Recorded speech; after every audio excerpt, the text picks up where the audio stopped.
इतिहास के पन्नों में कुछ कहानियां समय की सीमाओं से परे होती हैं, जो पीढ़ियों से चली आ रही कहानियां बन जाती हैं। प्राचीन केरल के श्रद्धेय चेरा राजा चेरामन पेरुमल की कहानी ऐसी ही एक कहानी है। अपनी बुद्धिमत्ता और उदारता के लिए जाने जाने वाले उनके शासनकाल ने केरल के इतिहास में एक स्वर्णिम युग चिह्नित किया। उनके शासन में चेरा साम्राज्य फला फूला। इसके बंदरगाह दूर दूर से व्यापार से भरे हुए थे।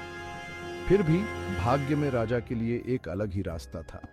अरब व्यापारियों के एक समूह के साथ उनकी मुलाकात ने उनके जीवन के पाठ्यक्रम को हमेशा के लिए बदल दिया, जिससे उन्हें एक आध्यात्मिक खोज पर ले जाया गया जो भारत के इतिहास पर एक अमिट छाप छोड़ेगी। एक दुर्भाग्यपूर्ण रात जब चेरामन पेरुमल आकाशीय टेपेस्ट्री पर टकटकी लगाए हुए थे, तो उनकी आंखों के सामने अकल्पनीय आश्चर्य का नजारा सामने आया। चांद अपनी सारी चांदी की महिमा में टूटता हुआ प्रतीत हुआ। इस अकथनीय घटना से राजा बहुत परेशान हुए और उन्होंने अपने सलाहकारों से जवाब मांगा। वे संतोषजनक स्पष्टीकरण देने में असमर्थ केवल अनुमान लगा सकते थे। इस खगोलीय घटना की बात दूर दूर तक व्यापारियों और यात्रियों तक पहुंची। इस बीच मक्का में अरब व्यापारियों के एक समूह ने पैगंबर मोहम्मद को चांद के टूटने की कहानी सुनाई। ऐसा कहा जाता है कि पैगंबर ने इस घटना को एक दिव्य चमत्कार बताया।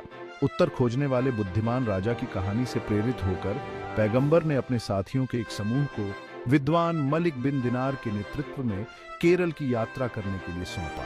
उनका मिशन चेरामन पेरुमल के साथ इस्लाम की शिक्षाओं को साझा करना था। इस प्रकार एक महत्वपूर्ण यात्रा शुरू हुई जो महाद्वीपों और संस्कृतियों को पाठ देगी। मलिक बिन दिनार और उनके साथी सितारों और उनके अटूट विश्वास द्वारा निर्देशित एक खतरनाक समुद्री यात्रा पर निकल पड़े।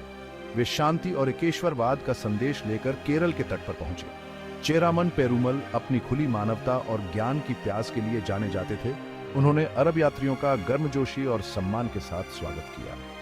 उन्होंने ध्यान से सुना जब उन्होंने एक सच्चे भगवान अल्लाह और पैगंबर मोहम्मद की शिक्षाओं के बारे में बात की। इस्लाम के संदेश से बहुत प्रभावित हुए चेरामन पेरुमल ने पैगंबर मोहम्मद से व्यक्तिगत रूप से मिलने के लिए मक्का तीर्थ यात्रा करने का फैसला किया। अपने राज्य को अपने भरोसेमंद मंत्रियों को सौंपकर वह मलिक बिन दिनार के साथ रवाना हुए। यात्रा कठिन थी, लेकिन राजा का विश्वास और दृढ़ संकल्प अडिग रहा। मक्का पहुंचने पर चेरामन पेरुमल भावनाओं से अभिभूत हो गए, क्योंकि वह पैगंबर की उपस्थिति में खड़े थे। पैगंबर ने राजा का बहुत गर्मजोशी और स्नेह से स्वागत किया। उन्होंने इस्लाम के सिद्धांतों को समझाया, भगवान की एकता और करुणा, न्याय और दान के महत्व पर जोर दिया।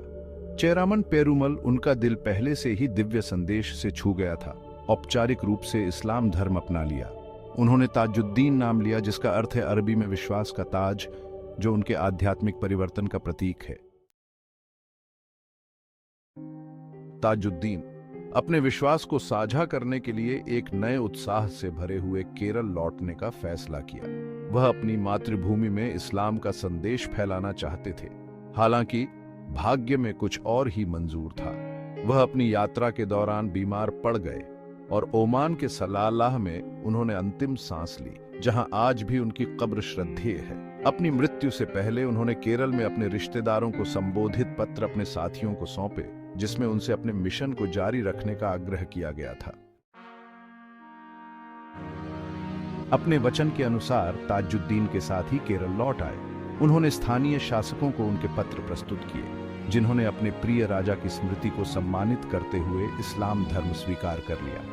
629 ईस्वी में तत्कालीन चेरा शासक के संरक्षण में भारत में पहली मस्जिद केरल के कोडुंगल्लूर में बनाई गई थी। राजा के नाम पर चेरामन जुमा मस्जिद नाम की यह मस्जिद आज भी उनकी विरासत के प्रमाण के रूप में धार्मिक सद्भाव के प्रतीक और सांस्कृतिक आदान प्रदान के भारत के समृद्ध इतिहास के प्रतीक के रूप में खड़ी है।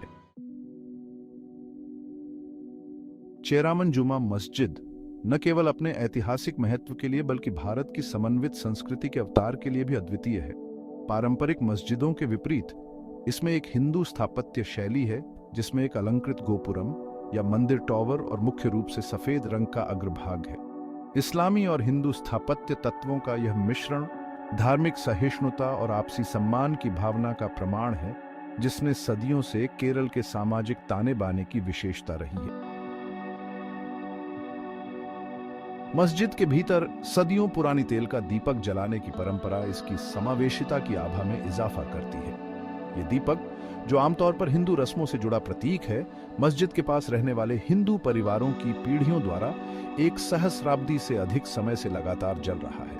यह अनूठी परंपरा विविध धर्मों के प्रति गहरे सम्मान को रेखांकित करती है, जिसे मस्जिद के परिसर में पोषित किया गया है, जो इसे दुनिया के लिए सांप्रदायिक सद्भाव का एक चमकदार उदाहरण बनाता है।